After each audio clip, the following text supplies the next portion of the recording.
Você quer se tornar um arquiteto de software e não sabe muito bem que caminho seguir, tem dúvidas do que precisa estudar ou do que precisa aprender? Então fica ligado, porque eu criei um roteiro com 6 passos que vai te mostrar o caminho. Oi galera, aqui é o Gert, eu sou arquiteto, desenvolvedor e trabalho com tecnologia há quase 20 anos. Você gosta desse tipo de assunto? Gosta de tecnologia, desenvolvimento, metodologias ágeis? Então se inscreve no canal, clica no botão de notificação, porque 2 vezes por semana vai ter conteúdo bem bacana para você aprender. Eu tenho uma pergunta, eu queria a sua resposta. Você alguma vez teve dificuldade de entender algum assunto ou encontrar alguma determinada coisa em português ou em inglês e não teve muito por onde seguir? Você tem curiosidade de entender como as coisas acontecem dentro das empresas e qual que é a realidade de um desenvolvedor, de um arquiteto, de alguém que trabalha com DevOps ou alguma coisa do tipo?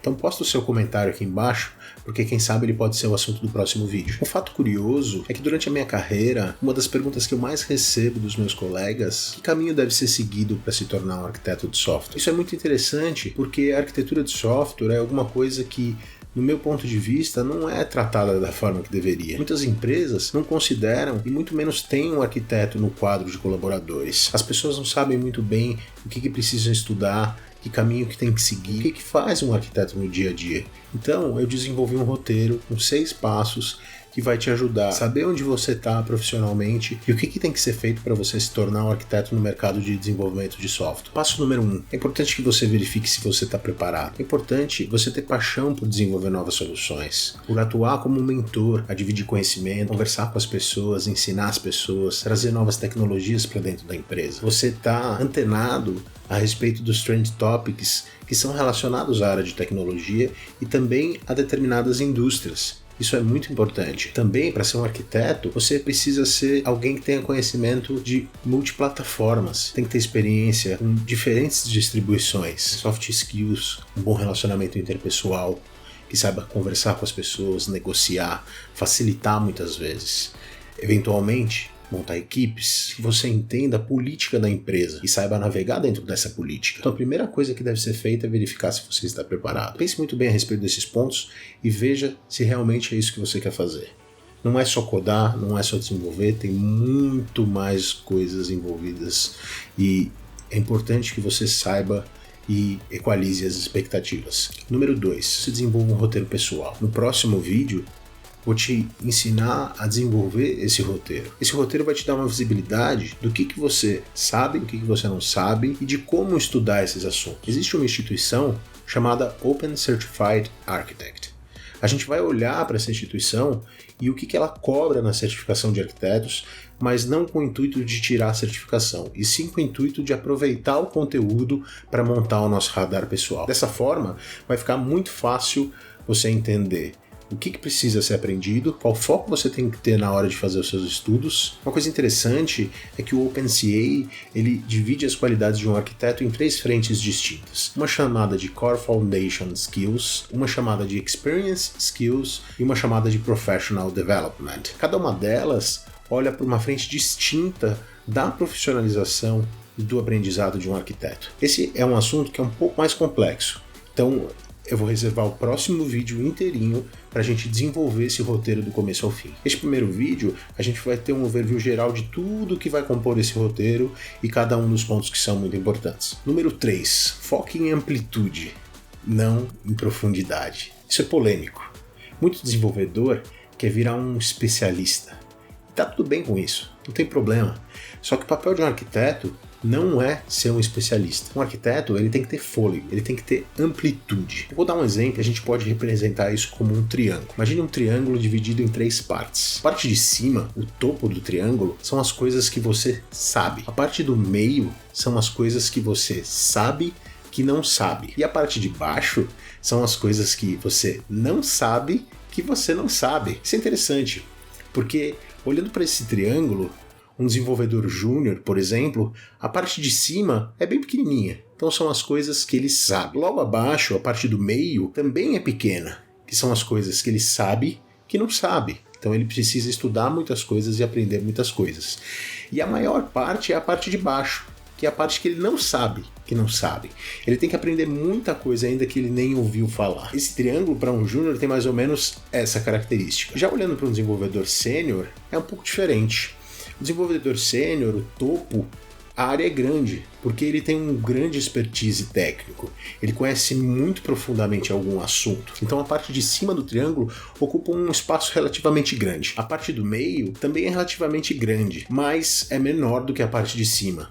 Então ele tem mais experiência técnica, ele conhece muito bem de um determinado assunto, ele sabe que não sabe de vários assuntos, que é a parte central, e a parte que ele não sabe também é um pouco menor. Já no caso de um arquiteto, é diferente. O principal para um arquiteto é a faixa que está no meio. É importante, claro, ele ter conhecimento técnico e ter condições de desenvolver sistemas.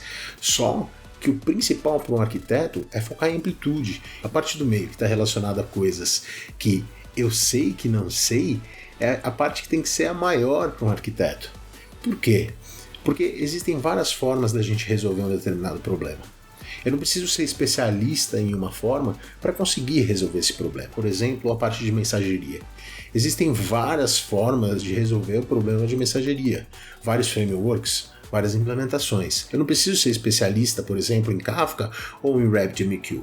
O importante é conhecer a respeito de mensageria e entender como aplicar. Para ganharmos fôlego, ganharmos amplitude técnica e que eu uso no meu dia a dia, eu separo em média 20 minutos por dia para olhar principalmente o Technology Radar da ThoughtWorks, que mostra para a gente uma visão muito clara de novas tecnologias, do que tem que ser testado, do que não tem, do que eventualmente pode ser abandonado e não. É um material muito interessante. E também de um site chamado InfoQ.